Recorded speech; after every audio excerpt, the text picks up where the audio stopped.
Tayyib, walhamdulillah kita dapat bertemu kembali untuk melanjutkan pelajaran kita tentang dasar-dasar bahasa Arab. Dan perlu kami sampaikan bahwasanya pada pertemuan yang lampau, pada pertemuan-pertemuan kita telah membahas tentang pembagian isim ditinjau dari berbagai macam sisi. Sekarang kita akan memasuki pembahasan tentang fi'il. Jadi di sini kita akan membahas tentang aqsamul fi'li, yaitu pembagian fi'il.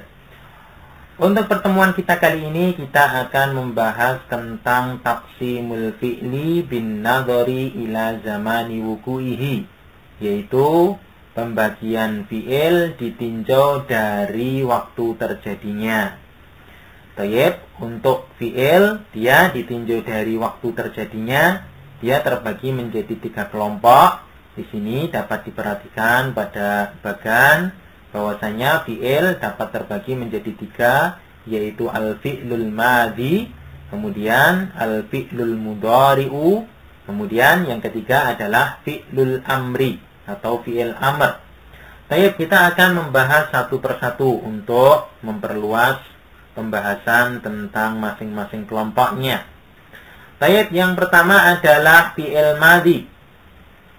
Fi'il madhi adalah fi'il yang menunjukkan kejadian pada waktu lampau.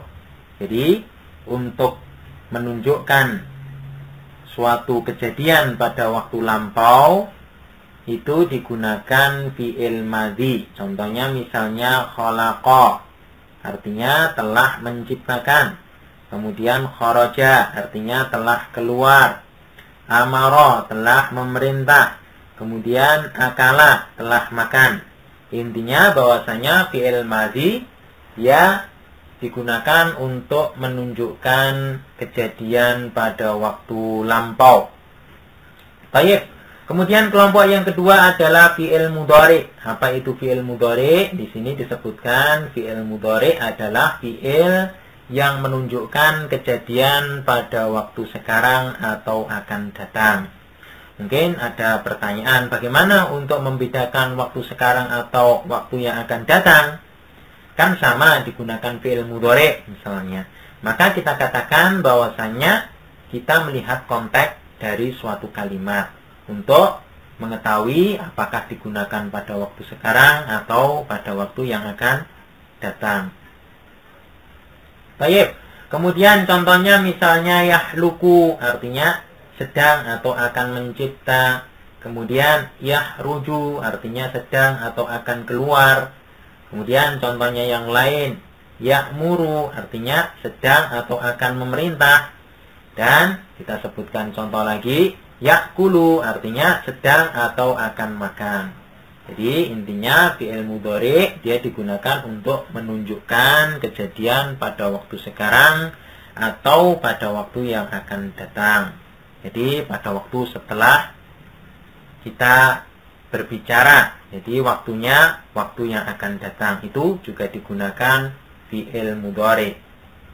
Baik. Yang ketiga adalah fi'il amr. Apa itu fi'il amr? Di sini disebutkan fi'il amr adalah fi'il yang digunakan untuk menuntut terjadinya sesuatu pada waktu setelah pengucapan. Jadi dalam bahasa kita mudahnya fi'il amr itu kata kerja perintah.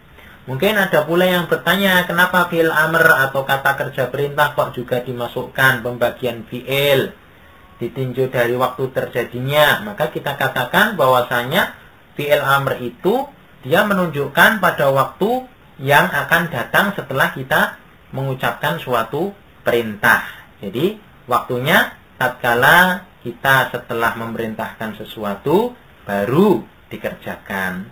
Jadi itu dapat kita tinjau dari waktu terjadinya, yang digunakan untuk apa tadi? Untuk menuntut terjadinya sesuatu.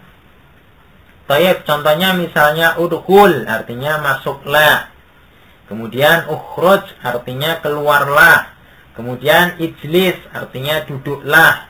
Kemudian irfa, artinya angkatlah. Nah, Fiil-fiil ini dia dikategorikan sebagai fiil amr.